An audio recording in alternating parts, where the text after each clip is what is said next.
What is good, everybody? I am Mac, back with another video, and these are my Week 15 picks of the 2023 NFL season. Hard to believe we only got 4 more weeks of the regular season to go.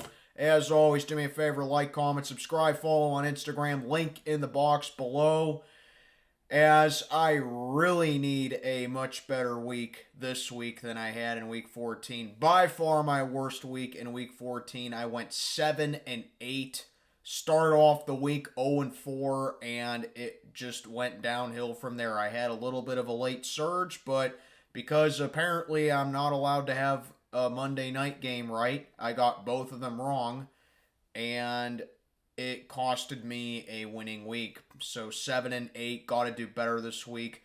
There are some tricky games at it, as let's not waste any more time and get on to it. That puts me, by the way, on the season at 133-75, and there are no more buys. Everyone's had their bye week, so it's a full week of football from here on out. Let's get on to it, and kicking things off for the second week in a row. The Thursday game is not only the Thursday game, but it's also, for the second week in a row, my toilet bowl of the week. Chargers at the Raiders in Vegas. As the Chargers' incompetence continues, they got blown out at home by the Broncos 24-7, but they lost more than just the game, as they also lost their quarterback for the season. Justin Herbert broke his finger on his throwing hand, underwent surgery, and he is out for the rest of the season. So, Easton Stick, however the hell you say this guy's name, will be rolling with the Chargers most likely for the rest of the season. And then you got the Vegas Raiders. They lost at home to the Vikings by a final of 3-0. Steeler fans, that score should ring a bell to you, because that was the last time in 2007 when we won that Mud Bowl game over the Dolphins on Monday night that a game ended 3-0 in the NFL. So I really don't know what to pin it on, if it was Minnesota's offense just slumping or Vegas's defense stepping up. But any way you look at it, Vegas's offense was completely anemic in that game. And the big concern for me is Josh Jacobs. He is questionable going into this game. But the fact is, I don't know what to expect out of the Chargers with their backup. I would assume that Austin Eckler is going to be the bulk of the offense. And I would just think, honestly, at this point, whether or not Jacobs is good to go in this game, I actually think I'm going to go with the Raiders here, because the Chargers, I just can't trust them at all, no matter who they play, apparently. That kind of did it for me with the Chargers right there, and now just losing Justin Herbert for the rest of the season. I think I'm going with the team that has the more confident QB, and at this point, I think Aiden McConnell is still starting for Vegas. I don't know, but regardless, I'm going to go with the Raiders to win the Thursday night game. Then we got the first of 3 Saturday night games. Well, 3 Saturday games. First at bat, we got the Minnesota Vikings and the Cincinnati Bengals going at it at Paul Brown Stadium. As the Vikings, as I just mentioned, a 3-0 win over the Raiders, as the Vikings' resilience will just continue on for the season, be it with be it with Justin Jefferson, be it with their running back, being it with Kirk Cousins missing the rest of the season. And now I think the Vikings are probably going to be starting Nick Mullins Saturday afternoon, because they actually benched Josh Dobbs in that game against the Raiders. I think Nick Mullins, I've heard reports that he is going to start. I don't know, we'll just play it by ear, but I've heard reports that Nick Mullins is going to start in this game for the Vikings. And then another team you got rolling with a backup are the Bengals. But hey, Jake Browning is 2-1 as a starter, as the Bengals are coming off a whipping over the Colts 34-14. Jake Browning turning another really solid game. And all of a sudden, the Bengals look like they do not have quarterback problems of their own right now, as they are 7-6, still very much alive in the AFC playoff hunt. And I think it's probably going to come down to who can run the ball more efficiently in this game. I definitely think the Bengals' weapons are going to make a big difference maker in this game too, because I really don't know how Nick Mullins is going to be able to strive with what he has. I mean, he should be able to. The Vikings have some real good playmakers, but the overall health is a big concern as well. And plus, like I said, it's going to come down to who runs the ball better. I think at this point, it's the Bengals. Joe Mixon has been on a tear lately, coming off a really good game against the Colts. And I think the Vikings rush D is going to be caught off guard with the speed and the overall maneuverability that Joe Mixon has. And I think that's my difference maker for here. I'm going to go with the Bengals to get the job done over the Vikings in a really hard-fought game. Now we got my matchup, as it is the Pittsburgh Steelers going to Indianapolis to play the Colts. I'm going to have more of this in my preview, but to keep it at a minimum, I do not know for the life of me why Mike Tomlin is still going with Mitch Trubisky, because he's going up against a Colts defense that's top 5 in sacks and top 10 in turnovers. So knowing that with this guy who is completely not careful with the football, throws very ill-timed passes, and should have way more interceptions than what he does, why do you not give Mason Rudolph his chance? I mean, for real, at this point, it's like he's not even paying attention to what's on the field. He's just watching poor play and just rolling with it at the same all at once. That's what it is right there. And I think that's the biggest disadvantage that we have going in this game. Those of you that have followed my picks all year long, I generally give the team that has the more rest the benefit in this game, because the Steelers are that team going into this one, seeing that we last played Thursday night and we get 2 extra days of rest. But I really don't think it matters going into this one. Shane Steichen, as the Colts' new head coach, has done a really good job this year. Now you see why he was able to make the Eagles' offense into what it was when he was in Philly, with incorporating the RPOs, getting those, gashing their opponents on the ground right there. Zach Moss has been a great fill-in for Jonathan Taylor, who I don't know if he's going to be able to play in this game. His status is unknown for here, but Zach Moss definitely has been stepping up to the reins. And I think, just like with the Vikings and Bengals, I think it's going to come down to who runs the ball better, because Indy's rush defense definitely has been suspect this year. And with the way that Jaylen Warren just continues to keep improving week after week after week on the ground, I think he definitely needs to have the bulk of the carries in this game. Najee Harris, I mean, he has to continue, getting those big chunks of yards on the ground as well. So, I mean, definitely you got to utilize your run game in this one. Just run the damn ball, man. Indy is not a great defensive team, but they definitely do have their up moments with it. Like I said, they definitely cause pressure, which is going to be a big test for the offensive line in this matchup. And they know how to cause turnovers as well. So I think it's going to be a matchup, really, of two defenses that are going to be turnover hungry in this game. But again, it all comes down to who has the better overall offense. And right now, it is the Indianapolis Colts. I warned you guys last week. I said that if the Steelers dropped the game to the Patriots, I would not pick the Steelers for the rest of the season. Because, looking at the final games that we got, they're not in our favor. We play teams who are either in the playoffs today if the playoffs began, or teams that are battling for a playoff spot.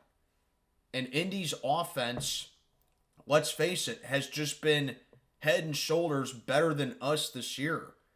I mean, they're 8th in points per game this year, 14th in yards per game, 24th on third down.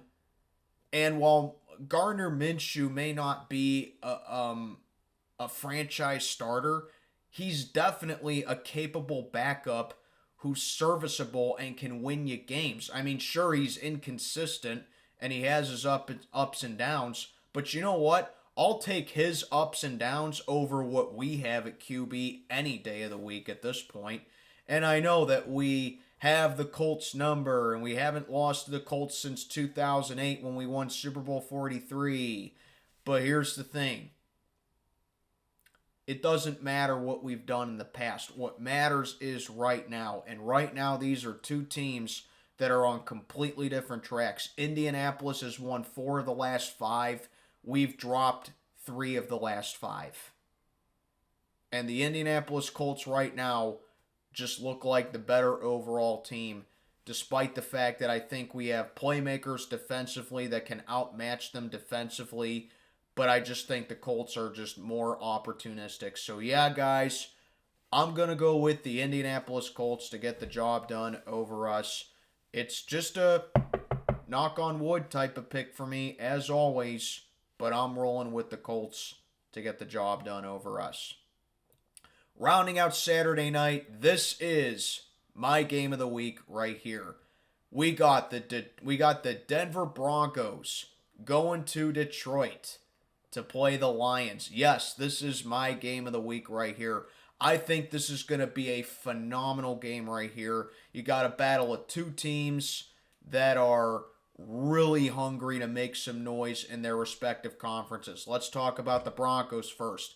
They've taken 6 out of their last 7 games. The defense has just been outstanding over the course of the last month and a half. Russell Wilson, as I said weeks ago, has been quietly turning in an underrated season, and the Broncos definitely have some firepower up on that offense that Russ is starting to use, and you got to give Sean Payton a lot of credit. He has rallied this team up mentally and physically, and this Bronco team, I'm just saying it right now, they're in great position to honestly steal the AFC West away from the Kansas City Chiefs. I really do like the Broncos' chances of taking the West. But their opponent are no slouches themselves. The Lions, I mean, sure, the Lions are coming off a terrible second half against the Chicago Bears, but let's not ignore the resilience that the Lions have had all season. I don't think they've lost back-to-back games all season, and it just goes to show you what Dan Campbell has set, what kind of culture in Detroit right now. Dan Campbell has been a master motivator. He's the type of coach that you would just want to smash bricks for.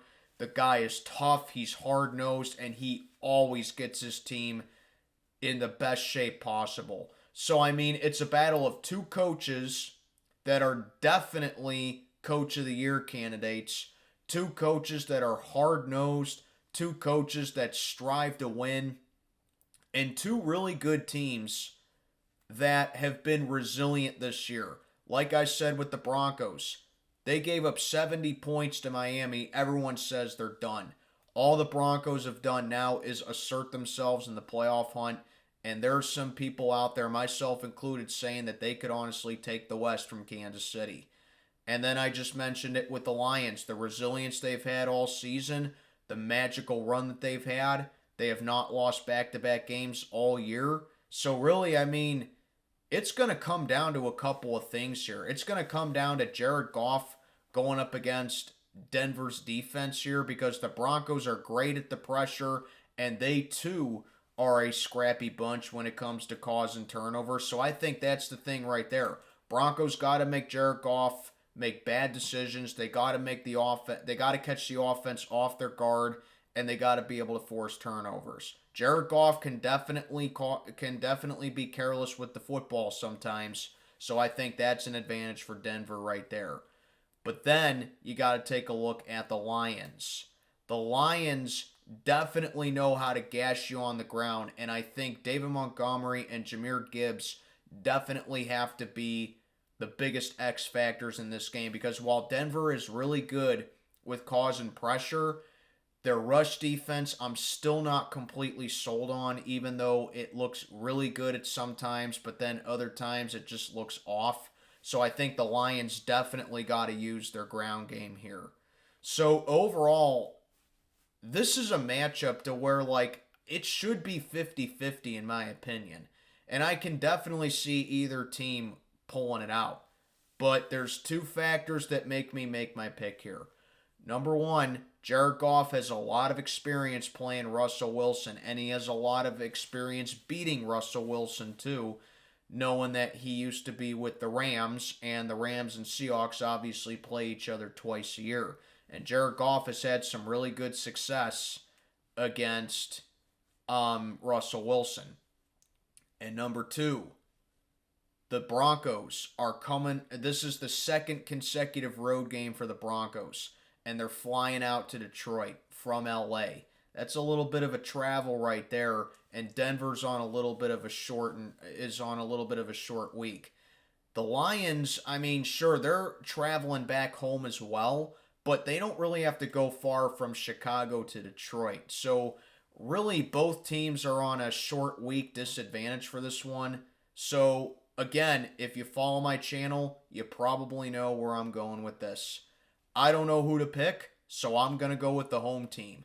Lions win this one. Phenomenal game Saturday night. I cannot wait to watch this game. But even though I really kind of want to take Denver here because I like the momentum they got, I can't ignore the resilience that the Lions have shown all season, even though Denver does have the hotter hand. But I am going to go with the Lions to win a very good game over the Broncos. Kicking off the first batch of Sunday games, we got one of the easier ones this week. We got the Bears going to Cleveland to play the Browns, as the Bears, they are coming off a win against the Lions 28-13, and I'll give Chicago a little bit of credit. They have allowed 14 or less points in 3 of their last 4 games, so that's something that I will give the Bears credit for. They have played better defensively. And going up against the Browns offense, to where it's like they're not really explosive offensively, I really think Chicago's defense can come in here and put up somewhat of a fight. But the Browns have a newfound life with Joe Flacco. Joe Flacco in 2 starts has thrown 5 touchdown passes, and it looks like he's really comfortable playing for the Cleveland Browns, and he's really comfortable with being the starter the rest of the way, as they've announced. The Browns will definitely run it down your throat, but I also think that the biggest deciding factor here is the fact that the Browns stay at home. They've only lost at home once the whole season. And the Bears, I really don't know how much further they can keep it up as far as their offense goes, because they're going up against statistically the best defense in the league. So I am going to go with the Cleveland Browns to get the job done here over the Chicago Bears. Although I do think the Bears can make it a little bit of a better game than what people say it will. But I am going to go with the Browns to get the job done over the Bears. Then we got the Tampa Bay Buccaneers heading on up to Lambeau to play the Packers, as the Bucs are coming off a win over the Falcons in Atlanta. And this NFC South is just absolutely ridiculous. I mean, are the Bucs seriously gonna stumble ass backwards into another division title? I mean, the NFC South is a joke, man. Tampa Bay 6-7, and they lead that division. I mean, it should be illegal for a team under 500 to be in the playoffs, no matter what the circumstances. No one in the NFC South deserves to make the playoffs. I'm just saying it. And then you got the Green Bay Packers. They're also 6-7. They're coming off a tough Monday night loss to the New York Giants in MetLife. I think that's the first time that Matt LaFleur has lost a December game in his Packers coach tenure. But just because they lose one game, I really don't think it can snowball into a losing streak here. I think with me, I'm going to go with the team that I just think is more defined when it comes to their overall stature. And to me, that's the Green Bay Packers right now. The Bucs, I mean, this was just their second win in the last 8 games or so, and the Bucs have just been playing terrible football since like the beginning of October. Sure, Green Bay's defense does have holes in it like Swiss cheese, no pun intended, because that's what the Packers are named after, but you get the point. The Packers defense does have some holes in it, and I think Tampa Bay can definitely have some success in that matter right there. But overall, I look at the Packers and I look at a team that's just desperate for a win right now, desperate to keep up the pace in the NFC playoff picture. And they got a fiery young quarterback that really is trying to make a name for himself in the NFL in Jordan Love. And you can't ignore the rebound that he's had over the course of the past month. So I'm going to go with the Green Bay Packers to get the job done over Tampa Bay in what could be a pretty ugly game when all things are considered. Then we got the Houston Texans going on down to Nashville. Well, technically they're heading up, but you know what I mean. Texans at the Titans in Nashville. As the biggest headline for this one right off the bat, the Texans are injured to hell and back coming in this one. They got destroyed by the Jets at MetLife by a final of 30-6. But with Tank Dell being out for the season for Houston, Nico Collins in question, and now CJ Stroud in concussion protocol, okay? Stroud got a concussion in that game against the Jets, but it didn't really matter because Houston was getting blown out even before that happened. The Texans, their playoff hopes have taken a severe beating at the hands of the New York Jets over the course of last weekend. The Tennessee Titans, they're coming off a miraculous comeback win over the Miami Dolphins on Monday Night Football. Will Levis played really well. The Titans defense stepped up when it needed to, and they were able to rally and shock the Dolphins in Miami for Tennessee's first road win since that Packer game last year in Lambeau on a Thursday night, I believe it was. Now they're going up against an undermanned Texans team here that may have their rookie quarterback and phenomenal story this season, CJ Stroud, in concussion protocol, possibly missing this game. But regardless, I actually think I'm going to go with Tennessee on this one. Regardless if CJ Stroud plays in this game or not, I really do think Tennessee can win.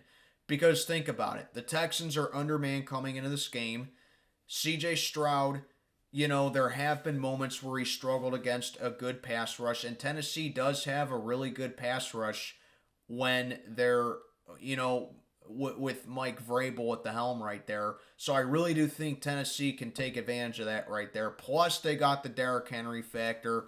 Derrick Henry has always had great games against the Texans in his career, and I think that can be the case going into this game. The Titans just seem to play better at home as well, where Houston, they're not really the best road team as well. So this was close to being my upset, but the fact that Tennessee is favored to win this game as of this recording, I am not going to make this my upset. I got a better one in mind for that, but I'm going to go with Tennessee to get the job done over the Texans, believe it or not. Next up, we got the New York Jets and the Miami Dolphins going at it at Hard Rock. Now, on paper, yes, this looks like everybody's lock of the week, and it looks like, it's going to be the 4th week in a row where the Dolphins are going to be my lock of the week. Not really, actually. Don't get me wrong, I got the Dolphins winning this game, but I really do think that the Jets can make it a little bit more interesting because of their defense and because Miami's coming off a terrible home Monday night loss to the Tennessee Titans, and the Dolphins are on a short week. The Jets, I say it week in and week out with them. Sure, they're they snapped a 6-game losing streak, and they're just not really a good team altogether. But the one thing you cannot take away from the Jets is how they play defensively. This is a really tough defensive team that has really given some of the elite quarterbacks in this league a very hard time. And I don't think this coming Sunday against Tua Tagovailoa is going to make a difference. Plus, the Dolphins are very banged up and roughed up coming in this game as well. I don't know the status of the injuries that they sustained on Monday. I'm going to have to take a look into that. So I do think Miami gets it together, and they are definitely going to try and keep their foot on the gas pedal because now they're the second seed in the AFC, I believe, behind the Baltimore Ravens, unfortunately. So I think Miami does get the sweep of the Jets, but I do have the Jets making it a lot closer than what people think. So yeah, Miami, you are not my lock of the week this week. Then we got the Kansas City Chiefs at the New England Patriots. This one is in Foxborough. Right off the bat, I think the Patriots have an advantage in this game because, like I always say, I generally tend to lean towards the team that played on Thursday because they got 3 extra days of rest, and that's the Patriots in this case. So I think that's the one big advantage the Patriots have coming into this, and they are staying at home. But let's be honest, man, the Kansas City Chiefs have lost 2 straight. As a matter of fact, they've dropped 4 of the last 6. The Chiefs have really been underwhelming this year. I mean, they've had a couple of really good offensive games, but when you have the best quarterback in the league in Patrick Mahomes, you should not be having just a couple of good offensive games this year. There's still more than enough talent for Kansas City to be a top 3 offense, and they just haven't really looked the part this year. I really don't know what it is. I don't know if teams are starting to figure out Patrick Mahomes. I don't know if, the receivers aren't stepping up, which they aren't because Kadarius Toney cost the game for Kansas City once again, while the Patriots are coming off their first win in about, 7-8 weeks. So, I mean, there's definitely some problems arising with Kansas City, and there are some advantages for New England in this game because they do play tough defensively. But regardless, I don't think Kansas City loses a 3rd straight game. They're too talented of a team to do that. I think now with Denver making noise in the AFC West, Andy Reid is going to round up his troops, and he's going to get the Chiefs back on the right track. So I'm going to go Kansas City to get the job done here over the Patriots, although I do think New England can kind of make it close. It's Alrighty, folks, welcome to my trap game of the week as we got the New York Giants, who have all of a sudden won 3 consecutive games, going to New Orleans to play the Saints. As the New York Giants, under quarterback Tommy DeVito. Hey, as a fellow paisano, I'm rooting for this guy to do good. The New York Giants are 3-0 with him. Yeah, man. I like the guy. I like Tommy DeVito, man. I really like the story that he's been putting on the last couple of weeks. From Tommy, if you're watching this video, brother, okay, from one Italian to another, I'm rooting for you to succeed. Keep up the good work, man. And that's the thing with the Giants. Tommy DeVito definitely plays fearless. He has a lot of confidence. He's not afraid to make a mistake. And I really do think the Giants are better off at QB with him right now. And that's why this is my trap game of the week right here. The Saints definitely do have a solid defense, and it's playing up to par. And they're coming off a dominant win over the Carolina Panthers. But let's be honest, it's the Panthers. They're the worst team in the league. It really isn't that hard to do. So I think the Saints definitely have to give Tommy DeVito a welcome to the NFL moment, and they got to put the pressure on him here. And that's just been the Saints' bread and butter all season as far as their defense goes. I don't know the status of Derek Carr for this game because I know that he's been in concussion protocol, I believe. So I think Jameis Winston probably will get the green light for this game right here. And, that's what I'm saying, man. This is why it's my trap game of the week. I don't know about Derek Carr. And if Jameis Winston starts, I think New Orleans' chances of winning actually decreases because the Giants have been playing better defensively. And I think the Giants can win this game with running the ball. But at the same time, you got to take a look at, can the Giants stop the run? Because Alvin Kamara definitely is a big problem as far as stopping the Saints' offense goes. So this one took me a little bit to think about, but I am going to go with the Saints to get the job done here over the Giants because the Saints still have a favorable schedule for them, and I think that they're getting set up for towards the end of the season when they play the Bucs to pretty much decide who wins the division. So I'm going to go with the Saints to win this one, but the Saints are definitely on upset watch this week. But I'm going to go New Orleans to win. Then we got the Atlanta Falcons at the Carolina Panthers in Bank of America Stadium.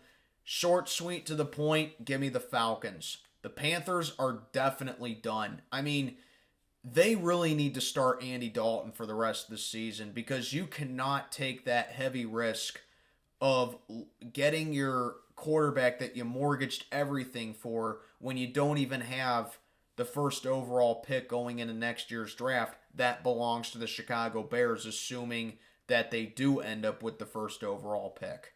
So Atlanta's defense is tough. Bryce Young, if he gets the start, I think he's at a major disadvantage. But I'll tell you this right now, if Atlanta drops this game, Arthur Smith needs to be fired on the spot. I mean, his ass should already be warm from the hot seat that he should be under. But the Falcons dropped this game and they failed to sweep the Panthers, which is kind of possible actually because Desmond Ridder plays terrible on the road. But there's no excuse to drop this one. Arthur Smith needs to be fired immediately if Atlanta drops this one. But I'm going to go the safe route. Give me the Falcons to get the job done over the Panthers. Later slate of games as we got the Washington Redskins at the Los Angeles Rams at SoFi. And once again, keeping it short and sweet, this is actually my spread of the week with my personal compromise. There is another matchup on here that I really wanted to have it be my spread. And this was definitely a lock of the week contender for me. So I came to my compromise. This is my spread. I'm point hungry. I need to get out of the 300s. And I need some points in the tournament. Give me LA big time here over Washington. The Redskins, they're another team that's just punted the season. Matthew Stafford's played phenomenal since coming back from injury. Cooper Kupp has looked like the elite wide receiver that he has the reputation of over the past couple of weeks. And there's no doubt that with the Rams giving the Ravens everything they had before that punt return touchdown by the Ravens to win it in overtime, that this Rams team is still very much alive in the NFC, and I think that they're going to make some noise. Rams all the way in my spread of the week, 41-17. I think they blow out Washington here. Then we got the San Francisco 49ers at the Arizona Cardinals. This one is in Glendale. Once again, short, sweet, to the point. 49ers are my lock of the week. Last year, when they got Christian McCaffrey from the Carolina Panthers, that gave them every single ounce of momentum they needed to go to the NFC Championship. And this year, when they did the same thing pretty much with Chase Young, putting up on that front with Nick Bosa right there, that reminds me a lot of CMC from last year with the 49ers, just on the other side of the ball where the 49ers are just lethal as hell. This is the most complete team in the league. This is the best team in the league, in my honest opinion. And there's no doubt in my mind the 49ers are going to win the first seed in the NFC right now, seeing that they have the tiebreaker over both Dallas and Philly. Arizona, with them coming off their bye, that's pretty much the only thing I can give them right now. They're fully rested, but they're going up against a juggernaut here. Give me the 49ers all day over the Cardinals. Then we got, in my opinion, what everyone is looking to be as an underrated matchup. The Dallas Cowboys at the Buffalo Bills going at it in Buffalo. The Cowboys dominated the Philadelphia Eagles on Sunday night 33-13. Dak Prescott, dare I say, has put himself into the MVP talks. This is by far and away the best season that he's had in his career. And typically when I talk about the Cowboys with Dak Prescott, I say they win in spite of him. But honestly, this year they're winning because of him. Dak Prescott has played the best football of his career, and it's looking more and more that like the Cowboys definitely have that franchise quarterback. You know, they have more than enough firepower on that offense to be a top 5 and even top 3 offensive team. And I was completely wrong at the beginning of the season when I said firing Kellen Moore was a big mistake, because this Cowboys offense is just on another level, man. They're way too good. And their defense is definitely amazing as well, causing turnovers against Philly. And now they're going up against the Buffalo Bills, who have newfound life on offense with a new coordinator, knock on wood, for the Buffalo Bills.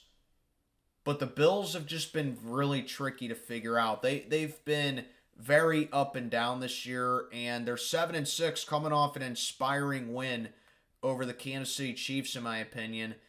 And while, yes, you can say what you want about the offsides, that's offsides all day, by the way, for all you casuals out there. The fact is, the Bills' defense stepped up big time, and they held Patrick Mahomes and that offense to 17 points. That's a massive dub right there. And the Bills are still very much alive in the thick of things in the AFC playoff picture. However, here's the thing. Here are the couple of takeaways.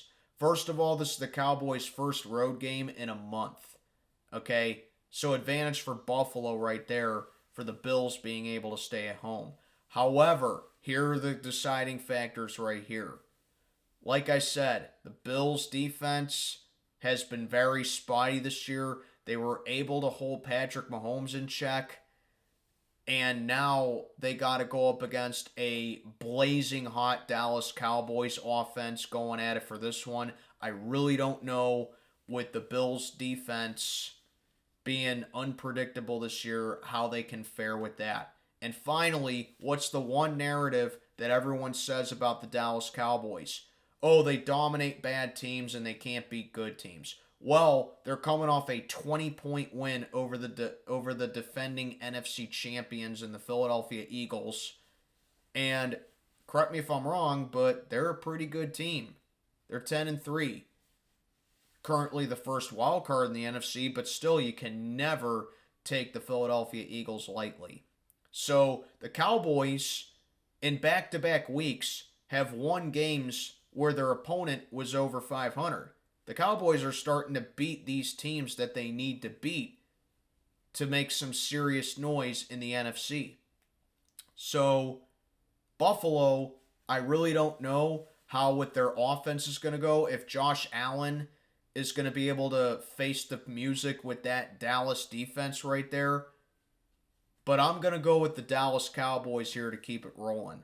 The Cowboys are proving to me that they can win these big games, and their defense is still up to par. And even with Trayvon Diggs being out for the year, they find a guy in Deron Bland who continues to make headlines for the Dallas Cowboys. Buffalo, I really want you guys to win, but I'm going to go with the Dallas Cowboys to get the job done over the Buffalo Bills. And I'm telling you right now, Buffalo drops this game here, I think they might be done in the AFC. So I'm going to go with the Cowboys to win it.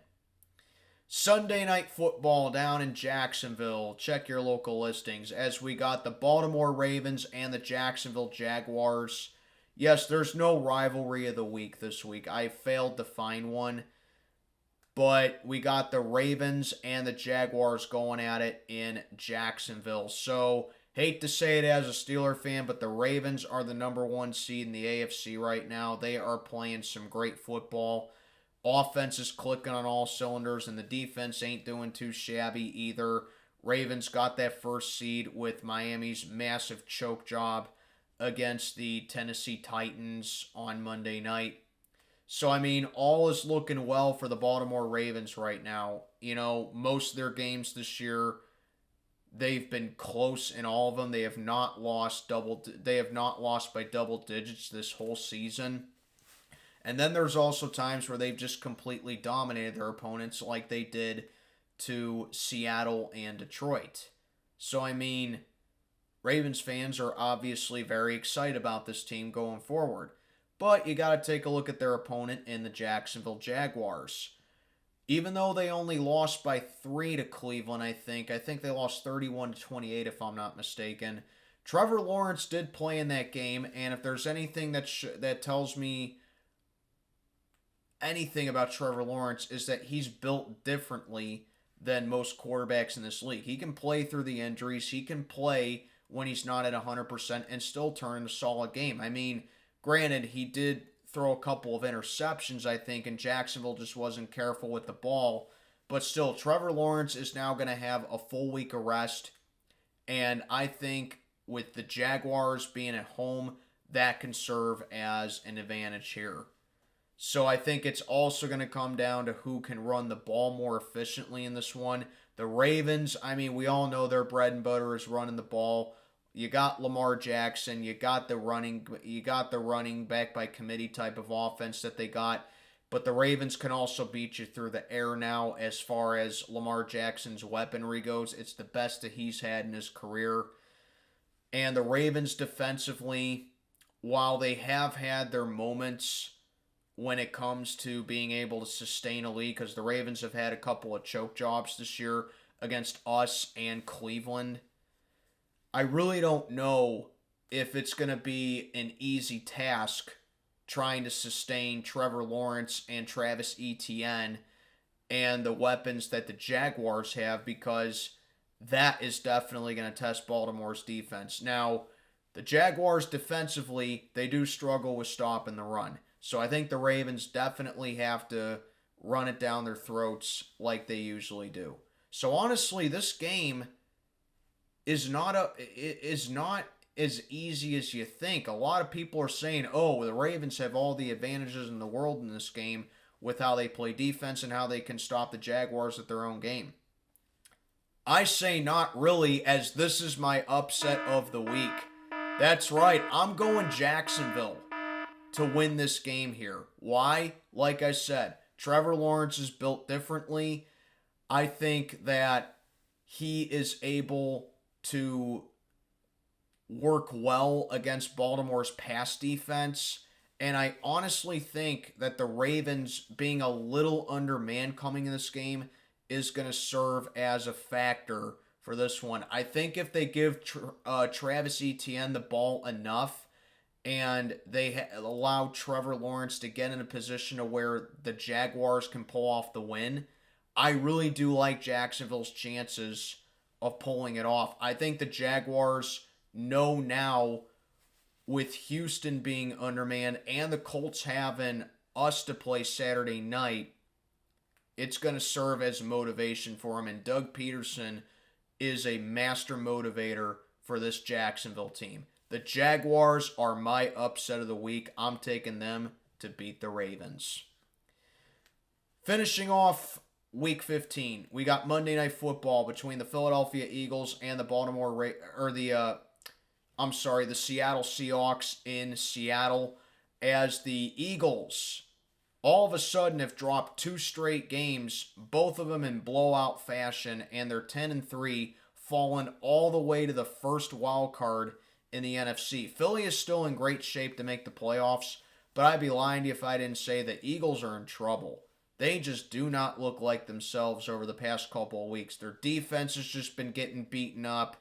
The offense is kind of looking stale right now and looking sloppy with all the turnovers that they've had, and they just don't look really good right now.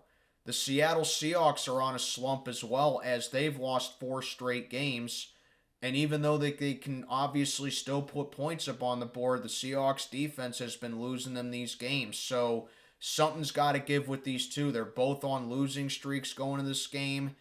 And I think that there are going to be a lot of points being put up on the board here because it is a battle of two teams that can definitely light up the scoreboard. However, for me, it comes down to which defense is more trustworthy coming into this one. For me, it's the Philadelphia Eagles.